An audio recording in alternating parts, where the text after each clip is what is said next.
Michelle, that's Kyle. Today we're going to be talking about how technology has changed society in the past 100 years. It's really come to a group consensus that technology has sped up the way we communicate. We went from horse-drawn letters and shipping things overseas that could take months at a time to having the newspaper where everybody could see the same news at the same time every day, even at a morning and evening edition, which is something they don't even do anymore. They don't put out an evening edition.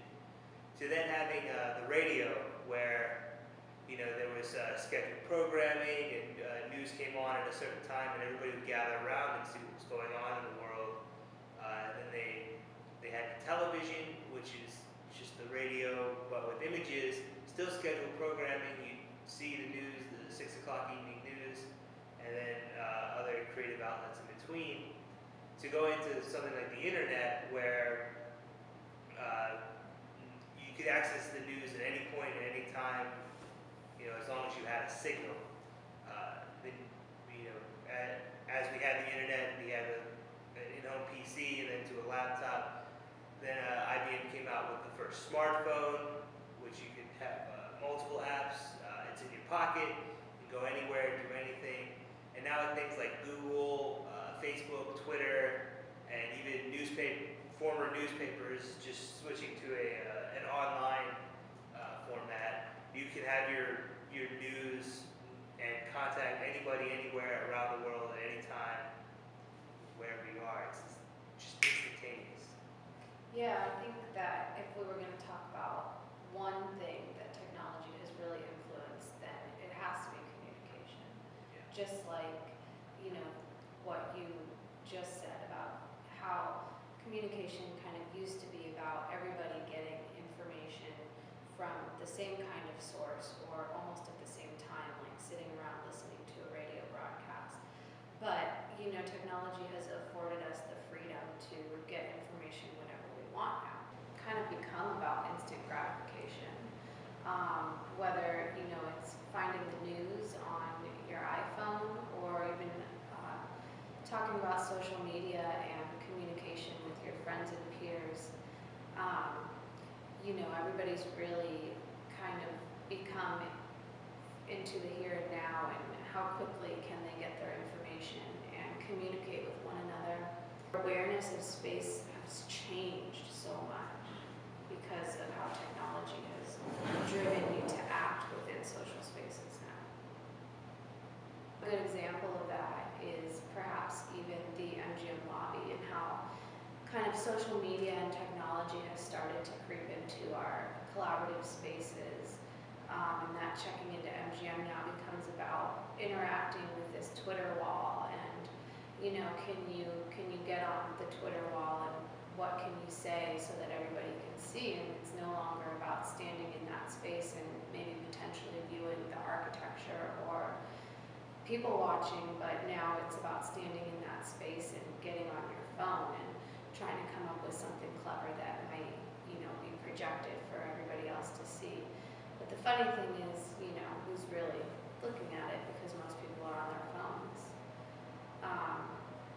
And not just, social interaction, but I think a lot of technology has started to drive education as well, and education has kind of taken a turn to be more focused on instant research and instant data, and it's kind of lost some of that research process that existed in the past. Right, there's definitely a big shift on, the younger generations are learning to interact on iPads and a lot of digital media. They're kind of encouraged to look for, these answers on their own.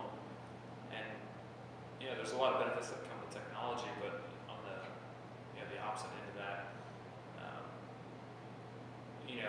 they're not learning to work through problems. They're just taking these, the answers. They're not really, exploring or understanding why things work. And so, I think we're going to start to see a shift where, past generations have put all this information on the World Wide Web, things that they've really worked to understand and solve. These upcoming generations, I don't think they'll necessarily they're so used to just going online and, you know, finding an answer quick. And, you know, I think there's definitely a problem there. Yeah, I agree. I think it'll be interesting to kind of see how these developmental changes that are happening early on in, you know, the new generation's education might affect them or start to affect society in the future. Like you touched upon, you know, the history of education has been a much more collaborative experience, and it's kind of become one-dimensional and a little bit individualized in that you can find information a lot easier on your own now through the internet. You know, but it's through your own eyes, and you're not always inept or, you know, set up to kind of go outside the box that you've been trained to think in. You lose a lot of that interaction. So kind of like those checks and balances, or that debate that you would get in a traditional setting. I think it's really important to learning. Right. Yeah, I agree. I mean, you know,